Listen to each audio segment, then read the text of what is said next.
Assalamualaikum warahmatullahi wabarakatuh. Sahabat, teman-teman, sanak saudara saya, jumpa lagi dalam acara Kultum saya. Kultum kali ini saya beri judul Ontologi Agama. Jadi ontologi itu adalah satu cabang kajian filsafat yang membahas tentang hakikat segala sesuatu, ya, alam semesta, ya, kita sendiri dan sebagainya. Itu sudah dibahas sejak zaman Yunani kuno oleh para filosof. Tapi sebenarnya agama itu juga mengajarkan ontologi, apa sebenarnya alam, apa namanya itu, hakikat segala sesuatu itu, ya. Nah, saya merekonstruksi pemikiran itu sebenarnya sudah sejak masa kuliah dulu, ya. Dan saya diskusikan sama teman-teman, berarti sudah 35 tahun yang lalu, ya. Tapi ya sampai saat ini saya masih merasakan bahwa pemikiran saya itu suatu yang bisa saya yakini, ya, tidak berubah keyakinan itu. Dan semakin akhir-akhir ini saya sering baca Quran dan makin bisa membuktikan keyakinan tersebut itu. Jadi mungkin sedikit agak scientific sedikit, ya, mudah-mudahan bisa difahami. Kemudian juga mungkin waktunya juga agak panjang nih, jadi mungkin harus dibagi menjadi dua tahap supaya tidak terlalu lama. Jadi di dalam Al-Quran dan juga dalam Injil, bahkan dalam Injil lebih detail, ya, disebutkan bahwa alam semesta, ya, itu diciptakan oleh Allah yang Maha Kuasa dalam 6 hari atau 6 masa, ya. Itu di Quran beberapa kali menyebutkan itu.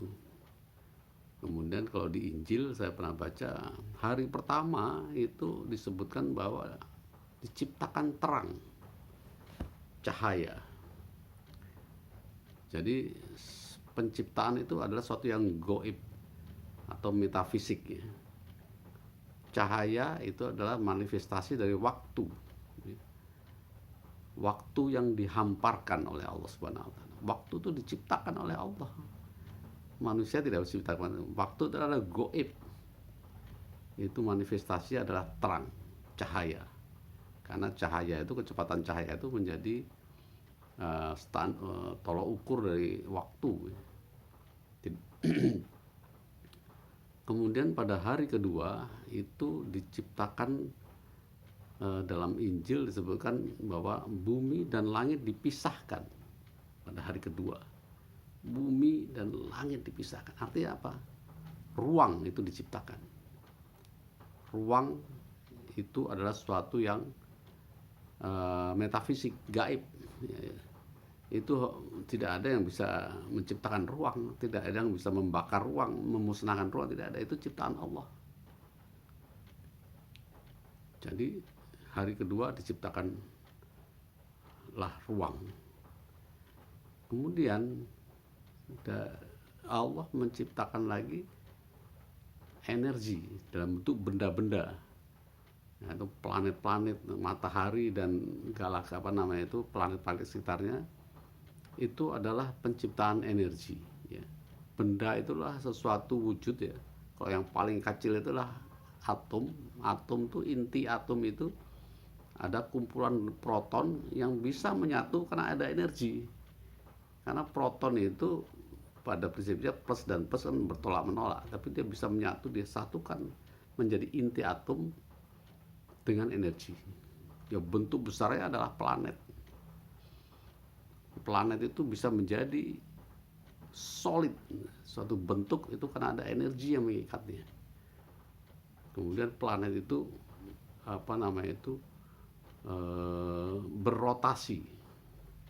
berrotasi. Nah, ini Allah menciptakan seperti itu. Nah, mengapa kita jatuh ke bumi? Kenapa kalau benda-benda itu turun ke bawah? Newton menganggap bahwa ada daya tarik bumi. Newton bertanya, kenapa kok pada jatuh ke bawah? Ada daya tarik bumi, kata Newton.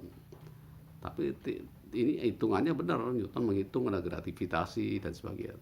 Tapi teori ini dibantah oleh Einstein. Tidak ada daya tarik itu nggak ada. Memangnya ada tali yang menarik-narik ini.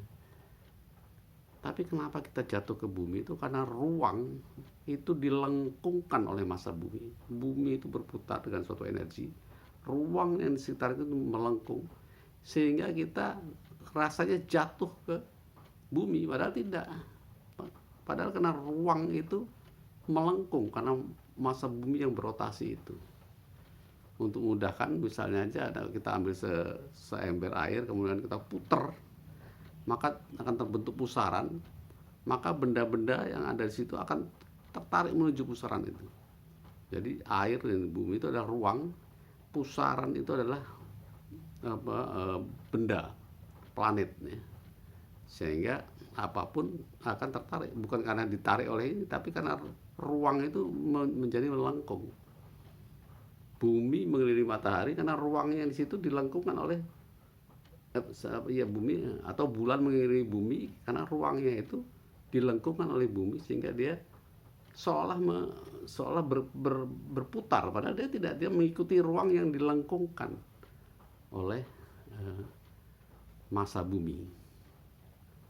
Jadi begitu semua itu berputar, berotasi, membuat melengkungkan ruang, ya, dengan berlawanan jarum jam. Semua ini adalah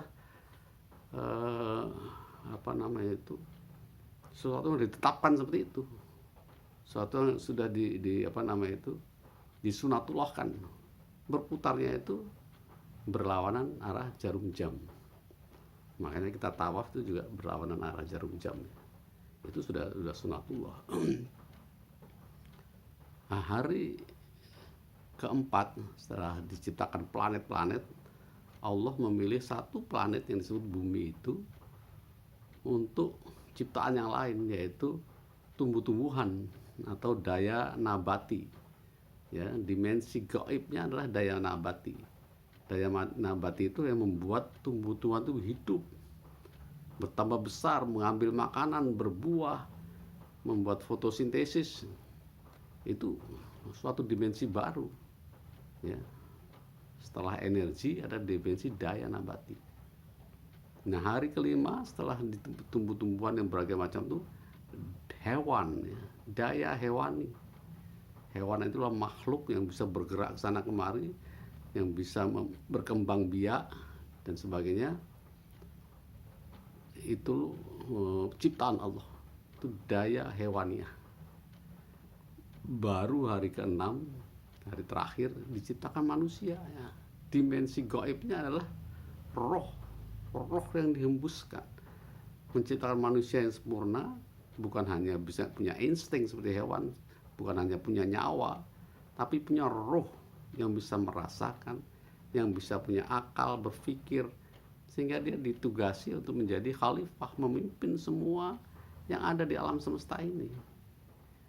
Karena ada dimensi yang paling tinggi yang diciptakan oleh Allah Subhanahu wa Ta'ala, yaitu roh.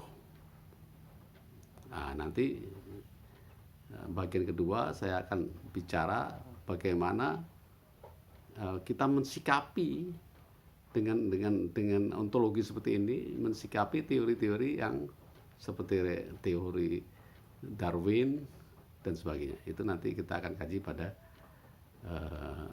kajian berikutnya.